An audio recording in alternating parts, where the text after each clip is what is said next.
Good morning and welcome to the Center for Spiritual Living in the heart of Las Cruces, where your center is still alive and well and in our hearts, and where our vision is a world in loving partnership for the good of all. I am Bob Greer. I'm a practitioner here at the center, and I'm also your board president. A few announcements. Please be sure to join in with us on our weekly Spiritual Circle discussion group on Zoom. It happens on Wednesdays at 11 a.m.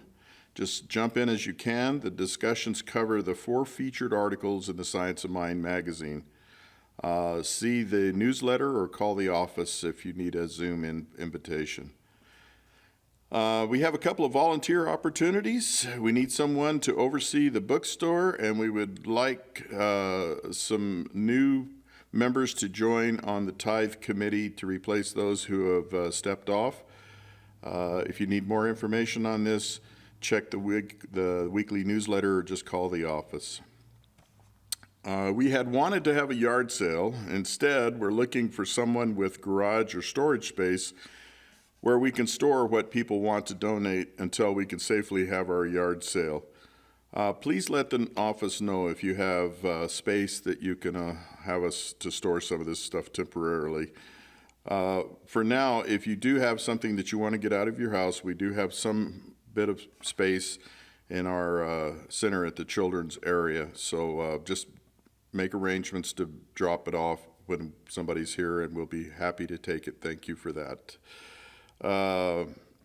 Just make sure that everything that you drop off is been wiped down and is clean and ready to go. And if anybody would like to volunteer to help coordinate this event whenever we get it going, we need somebody for that position as well. In lieu of the yard sale as a fundraiser this fall, we would love to have any ideas that you might have for raising supplementary funds for our operations during this time when we're not in gathering. And please let the center know of any other ideas that you may have. We're doing well given the circumstances, but we're still coming in a few $100s below expenses each month. We are exceedingly grateful to those of you who are giving your tithe and offerings over our website or mailing them in or dropping them through the slot at the back door.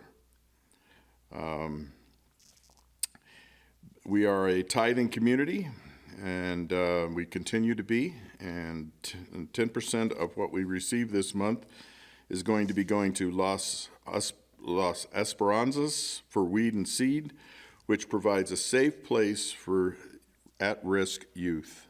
Always a great cause. As your practitioner in service today, I want to remind you that the practitioners are available to pray with you over the phone. And if you want to know how to get in touch with one of us, just call the office and we'll have a practitioner call you back. And also, we're making calls from our membership list to all of you, and don't be surprised if you get a call from one of us. And we just want to stay in touch, let you know we're thinking about you, and also if we can support you in any way. Lastly, we have a prayer request button on our website that you can send your prayers in. This is a confidential request. No one sees it. It goes directly to a practitioner, and then it's only shared with the prayer team, which meets every Tuesday. And we'd love to have anything that you have, so just feel free to use that. So now it's time for song, silence, and prayer. In this moment, I am peace. Peace is this moment.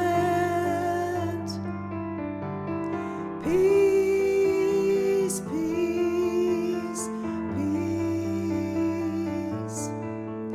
This moment is what I am. In this moment, I am one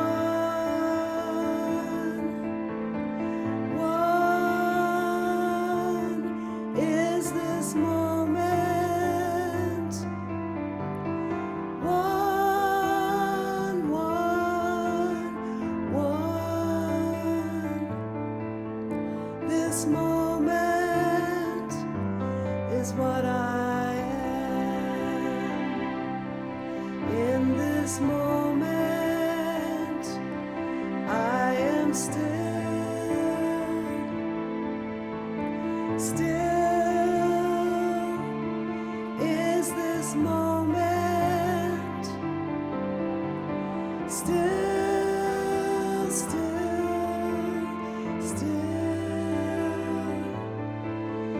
this moment is what I am.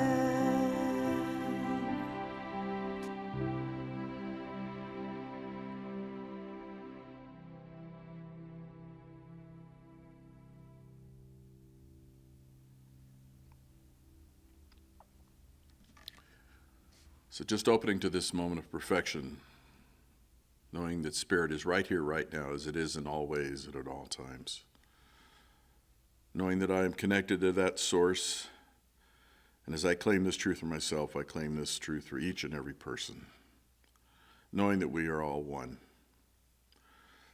So grateful for this opportunity to be able to share this time together in spirit, knowing that everything that unfolds is divinely guided and blessed. And I just simply say, and so it is.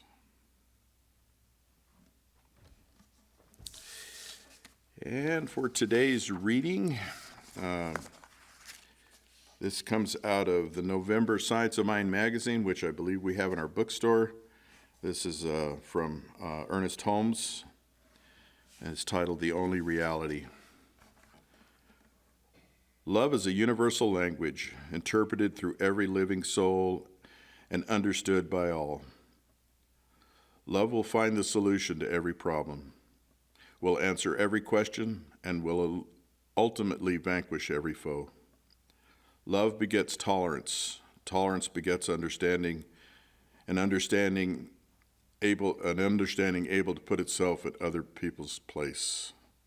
Love is unity, understanding, harmony. It is as necessary to the well-being of the soul as food is for strength of the body. A life that is starved of love, that knows no affection, is unnatural and abnormal.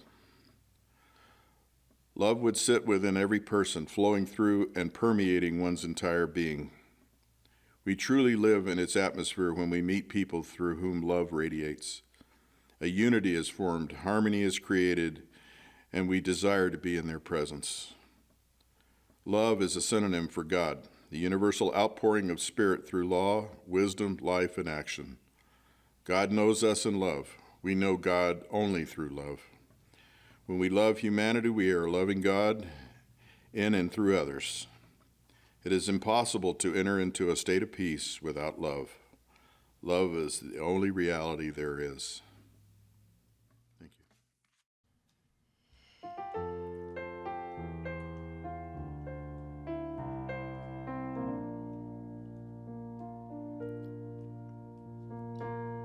I'm gonna make a change for once in my life.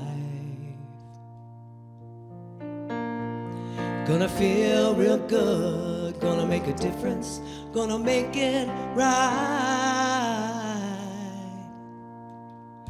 As I turn up the collar on my favorite winter coat, the wind is blowing my mind. I see kids in the street with not enough to eat. Who am I to be blind, pretending not to see their needs? A summer's disregard, a broken bottle top, and a one-man soul. They follow each other on the wind, you know, 'cause they got nowhere to go. That's why I want you to know I'm starting with the man in the mirror. I'm asking him to change his ways, and no message could have been any clearer. If you want to make the world a better place, take a look at yourself and then make a change. Na na na na na na na na na. I've been a victim of a selfish kind of love. It's time that I realize there are some with no home, not a nickel to loan. Could it be really me pretending that they're not alone? A willow deeply scarred, somebody's broken heart, and a washed out dream. They'd follow the pattern of the wind, you see, 'cause they got no place to be. That's why I'm starting with me. I'm starting with the man in the mirror. I'm asking him to change his ways, and no message could have been any clearer. If you want to make the world a better place, take a look at yourself and then make a change. I'm starting with the man in the mirror. I'm asking him to change his ways, and no message could have been any clearer. If you want to make the world a better place, take a look at yourself and then make the change. Gotta get it right while you got the time. When you close your heart, you close your mind. Na na na na na na na na na na.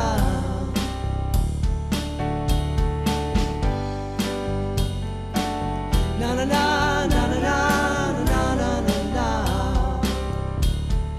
Make that change.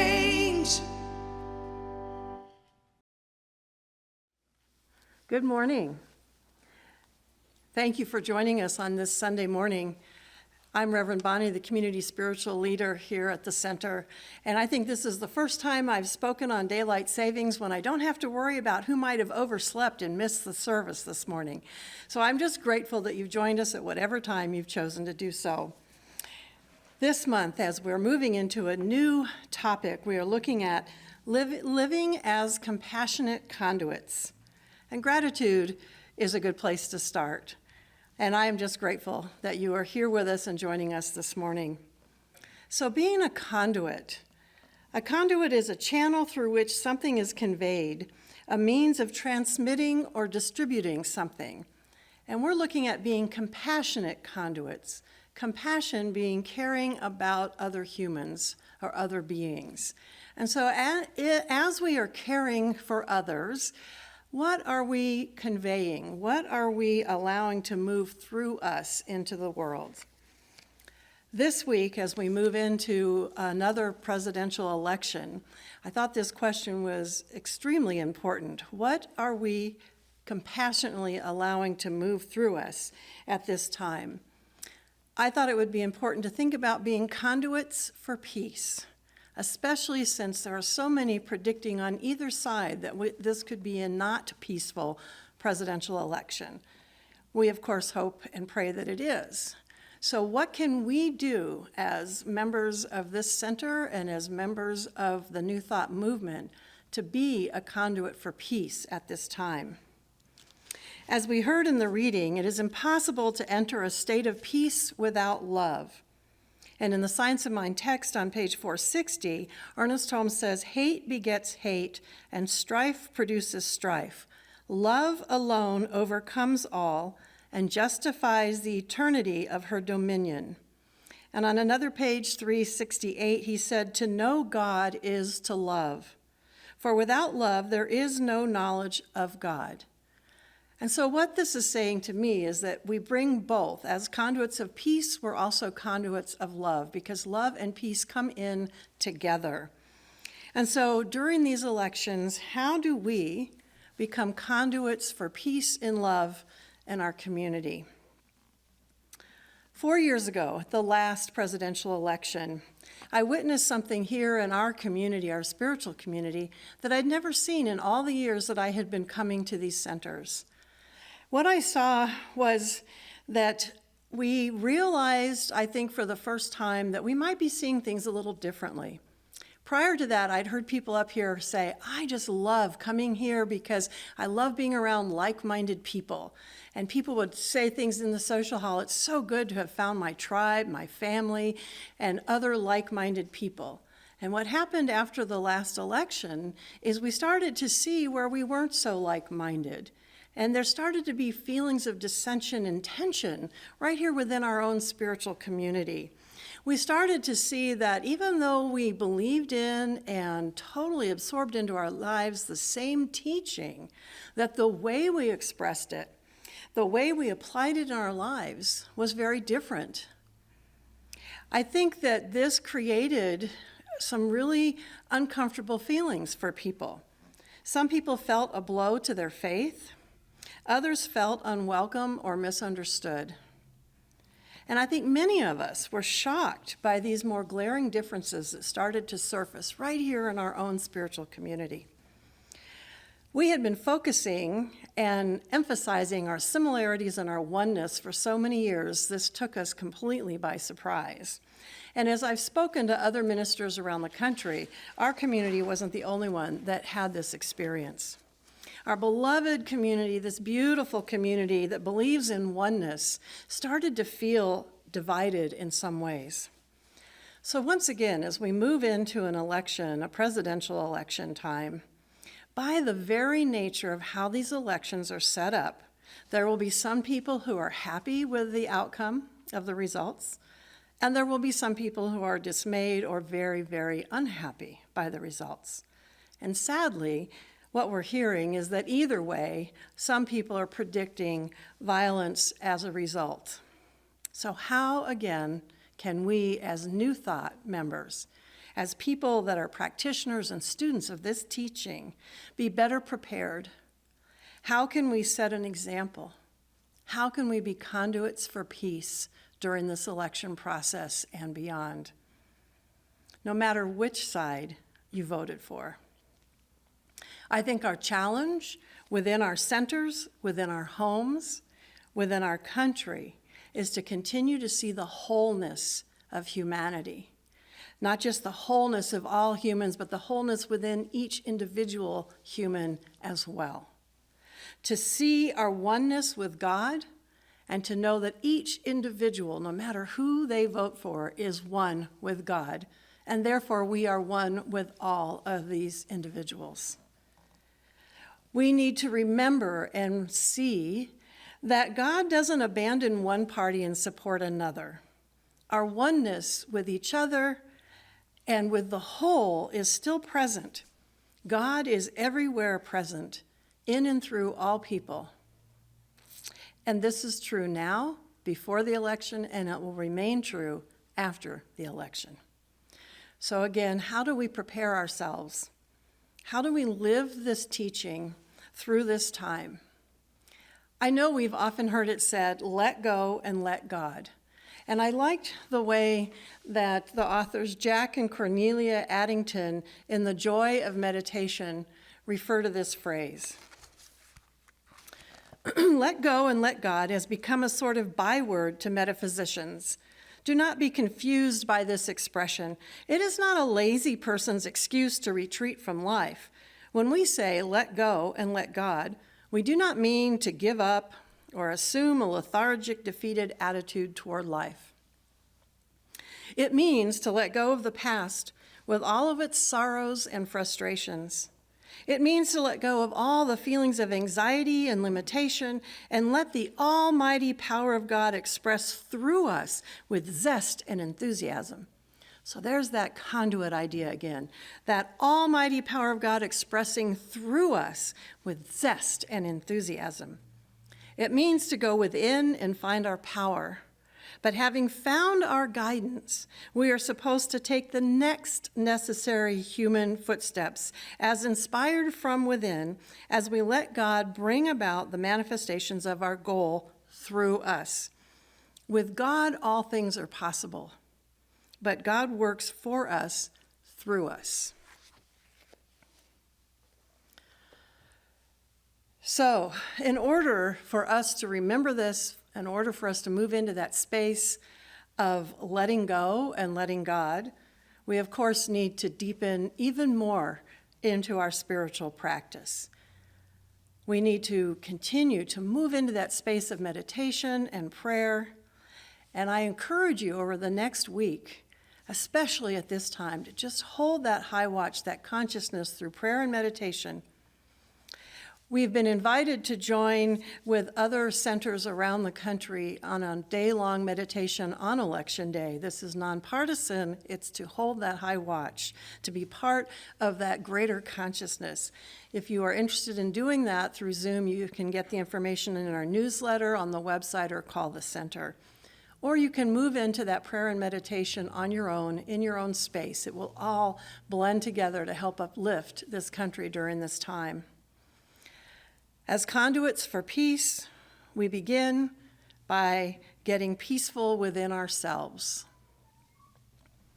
We do our visioning, we do our treatment, affirmative prayer, and those treatments and prayers are in support of our vision. And then we move our feet. We vote in the way that is in most alignment with our values and principles, and we do any other actions we feel called to do to support this vision. Ernest Holmes in the Science of Mind text said that, and I think this is quite poetic of him, but the universal wholeness cannot be forever subjected, nor cosmic love be kept from human form. That which was given must be revealed. The seed of perfection must burst. The shoots of heavenly planting must break the cords that bind, fanning the human into a blaze of divine. I loved that image, and I thought as we do our prayer and meditation, we can hold that image of all humankind being fanned into that blaze of the divine, expressing their divine and true nature.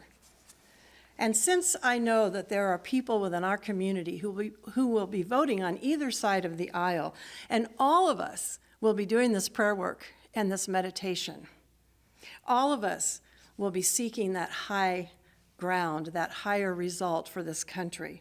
I continue then to ask, how do we remain conduits for peace? In our class, Building a Healing Consciousness, we were assigned to read the chapter, What the Mystics Taught, and that starts on page 327 in the Science of Mind text. And in there, Ernest Holmes said, God is not the author of confusion, but of peace. And so that is one way for us to know when God is present, confusion isn't present, peace is present. He also said the mystics did not contend or argue with people. There was nothing to argue about. They saw and knew. They are the great revealers to us of the nature of the universe and our relationship to God. And so the mystics remind us what that nature is, what our true nature is, the absolute unity of God and humankind, the oneness, inseparability, indivisibility, changelessness. And that's what we focus on as we uplift our country and our fellow humans in this country during this time. We remember that we are all one and connected with God and Spirit. And as we bring our light through being conduits of peace and love, we let that light shine out into the world. And I know for some of us, when we start shining light out there, it can light up corners and things in our own life and even in the world that maybe we don't want to look at. Maybe it's stuff that we're not really enjoying or happy to see. And yet, as compassionate conduits of peace, we need to continue to shine our light into those corners and bring that light to lift up and allow healing to take place. As Ernest Holmes said, healing is revealing. It's bringing it up for healing. So we do our visioning, our meditation, our affirmative prayers. We work from within, and then we let go and let God. And like I said, since we are all doing this, how do we respond then when the results come in? How do we respond, and what do we think?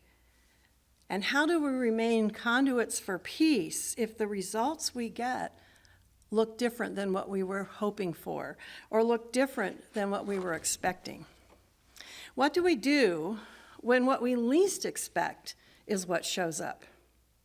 Whether it's the election or other aspects of our lives in general. This question has been on my mind a lot here lately. We teach that our thinking creates our reality. And I know you've all heard, change your thinking, change your life.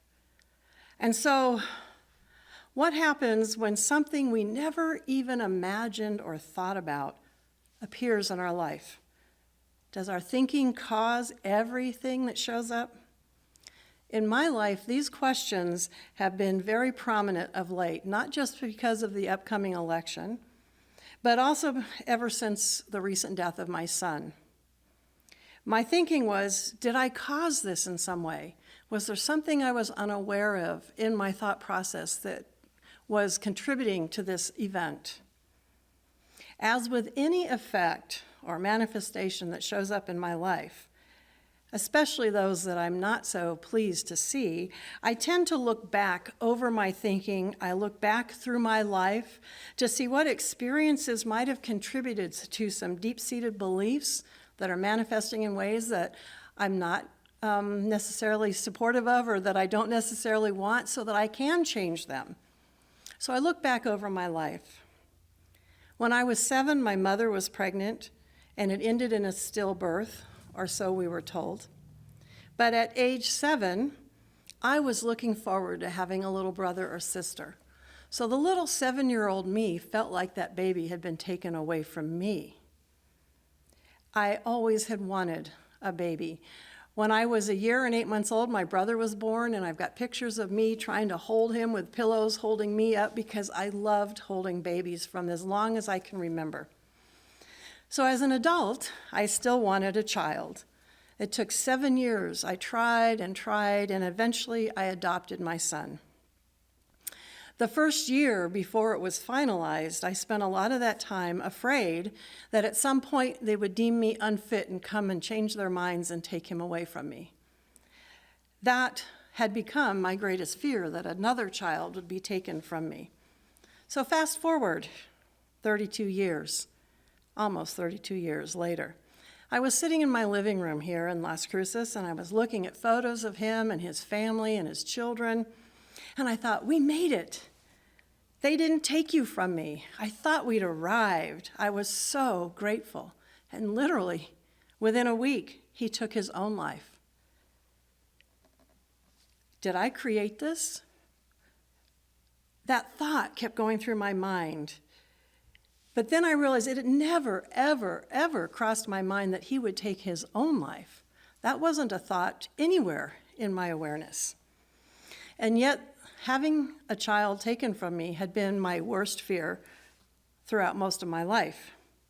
So as I contemplated this, I was letting all these thoughts move through my mind. I was questioning and trying to figure out how this all worked, when a thought floated through that said, was this creation or premonition? And just that question brought some peace to me. Was this his path? And something in me knew this the entire time I was raising him? Or did I help to create this through my fears? I don't have the answer. I don't know that I will ever have that answer during this lifetime. But what I do know is that God is still working in and through my life. I am still a conduit for good, for love, and for peace in my life and in the world around me. I've still been experiencing synchronicities, blessings, and good things have showed up even since this event happened. And I have become even more aware of what I talked about 2 weeks ago, that idea that we're all individualized expressions of the one. So we're like a lot of cells all stacked together. We connect where those membranes touch. But all I have control over is the one cell that's me expressing God through me, what comes and goes through me. And so I began to realize that all of these cells are at choice. And some of those cells, even some right up next to me, might choose to run or escape or give up on life's opportunities or life itself. And others might choose to do the inner work and heal and continue to live. And what I realize is that I have no control over that. All I can do is continue to vision, meditate, and pray. And then I have to let go and let God. And this is also true when I vision and pray for our community, for our country, and for our country's place in this world. As I do my own inner work to remain centered and at peace and to let my light continue to shine, I was struck by some thoughts that came out of the Unity magazine. I like both the Science of Mind magazine and Unity. They're both wonderful, and this is December 2020's magazine. They have a couple articles in here about how to prepare ourselves for the elections. And this article is called "The Storm Before the Calm." And he starts the article by saying, "From Jesus to John Lennon, wisdom teachers have asked us to give peace a chance. In times of widespread unrest and social disruption, it's understandable that well-meaning people call for peace and love. However, caution is in order. In our calls for peace, is it universal love we're after, or silence and compliance? Is the light of truth meant to comfort us or jar us awake?" And so, again, I started thinking about what is the role of being a conduit, a compassionate conduit that brings peace and love and light into the world. So he also said here, our work is to recreate social unrest, not as a lawlessness and disorder, but as the messiness required in any birthing process. Think of it as the creative tension that Martin Luther King spoke of. And he concludes, peace and harmony is the ultimate goal.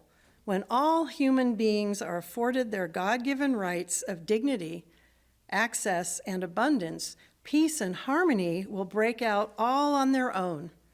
Until there is justice, the facade of peace is reserved only for a privileged few, bought with the wages of systematic oppression, and that is no peace at all.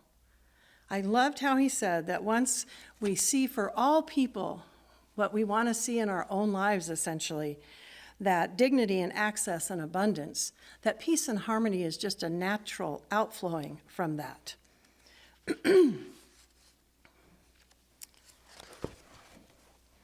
I know that on the next page then, so that was on one page. On the next page, the article is Politics as Spiritual Practice. And here the authors say, we then made a conscious decision to do politics as spiritual practice, being fully engaged and active and yet holding on to our own peace of mind. So again, there's that idea that we need to hold to what gives us peace as well. And I know that I've heard many people say, when they come here and out in the world, I hear people say, well, I don't do politics, or we don't discuss politics here. And I wondered what would happen if we matured enough to bring politics into our spiritual practice, to make what's going on in the world out there part of what we uphold in our spiritual practice, and how we interacted around politics, could we bring that into our spiritual practice as well? At least for the next few weeks, because there is no place that God is not. Or, in other words, we could say God or love is everywhere present, especially when we are open conduits for God's love and peace and harmony to move through us. In our reading, Ernest Holmes said, love begets tolerance. Tolerance begets understanding, and understanding able to put itself in the other person's place. And I believe that Ernest Holmes, if he was alive today, would agree with the author Isabel Wilkerson in her book, Caste.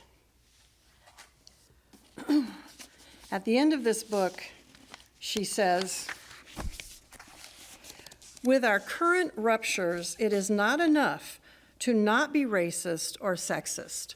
Our times call for being pro-African American, pro-woman, pro-Latino, pro-Asian, pro-Indigenous, pro-humanity in all of its manifestations. Isn't that what Ernest Holmes said? To stand for something and against nothing. She says, in our era, it's not enough to be tolerant. You tolerate mosquitoes in the summer, a rattle in an engine, the gray slush that collects at the crosswalk in winter. You tolerate what you would rather not have to deal with and wish would go away. It is no honor to be tolerated. Every spiritual tradition says love your neighbor as yourself. It doesn't say tolerate them. And so again, I believe that Ernest Holmes would say, yes, we're here to love our neighbor as ourselves. So once again, we as a community are at a choice point in our country and in our lives personally and in the life of our spiritual community and our Las Cruces community. We are part of the evolutionary process for good that is going on right now in the world. So our role is to continue to hold a vision and open to a greater vision, to meditate, to pray and do our affirmative prayers, and then to move our feet and vote in a congruence with our principles for the highest and best possible outcome, and then to let go and let God. Again, Ernest Holmes' words I thought were perfect for this idea. If we could stand aside and let this one perfect life flow through us, we could not help healing people. This is the highest form of healing. We have gone through many abstract processes of reasoning and have found out what the law is and how it works. Now we can forget all about the law and know there is nothing but the word. The law will be working automatically. So there's that idea again, that when we do our work, what comes next is automatic. We must forget everything else and let our word be spoken with a deep inner realization of love, beauty, peace, poise, power, and of the great presence of life at the point of our own consciousness. And above all else, I believe we need to maintain and remain compassionate conduits for peace. We need to remember and know that our peace does not come from whoever the president is. The president of this country is not our purveyor of peace. Peace, our peace, comes from our unity with God, from our understanding of our oneness with God and our oneness with each other. Our peace comes from God through us in the form of love and compassion. So as we remain open, compassionate conduits for peace, we allow that peace and the love it requires and that natural harmony that follows to permeate our lives and shine light in the lives of all those around us. And so it is. So I invite you now to just let these words of Ernest Holmes take us into contemplation and into prayer. Being cognizant of our relationship to the perfect whole. Thou, wholeness, art the center and circumference of my life, the beginningless and endless part of me, the eternal reality of me, the everlasting power within me, the infinite love impelling me, the limitless peace and calm within me, the joy of the soul and the light of the Spirit illumining me. O God, eternal and forever blessed, thou art my whole being. End of quote. And so as we just allow the truths of those words to settle in, we uplift each and every individual in our congregation, in our community, in our larger community, and in this country and in the world, knowing that that truth is so for each and every individualized expression of God, each and every person we meet, no matter what side of the aisle they vote on in this election. We uplift each person to their higher truth, that greater self that expresses as a conduit for love and light and peace in this world. And so as I hold this vision, I give great thanks for the centering and the truth and the awareness and the wholeness that I get to experience through this teaching. I give thanks for each individual who joins me in this vision and in this process as we release our words and allow them to manifest. And so it is.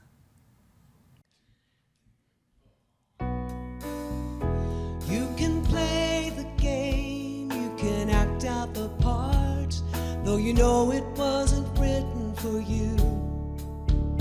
Tell me, how can you stand there with your broken heart, ashamed of playing the fool? One thing can lead to another, it doesn't take any sacrifice. Oh, father and mother, sister and brother, if it feels nice, don't think twice. Shower the people you love with love. Show them the way that you feel. Things are gonna work out fine if you only will. Shower the people you love with love. Show them the way that you feel. Things are gonna be much better if you only will. You can run, but you cannot hide. This is widely known. And what you plan to do with your foolish pride when you're all by yourself alone. Once you tell somebody the way that you feel, you can feel it beginning to ease. I think it's true what they say about the squeaky wheel always getting the grease. It's better to shower the people you love with love. Show them the way that you feel. Things are gonna be just fine if you only will. Shower the people you love with love. Show them the way that you feel. Things are gonna be much better if you only will.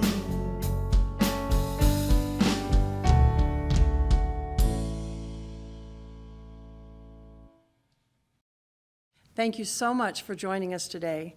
Stay safe, vote, and stay aware of your truth and your wholeness. And so it is. I love you all.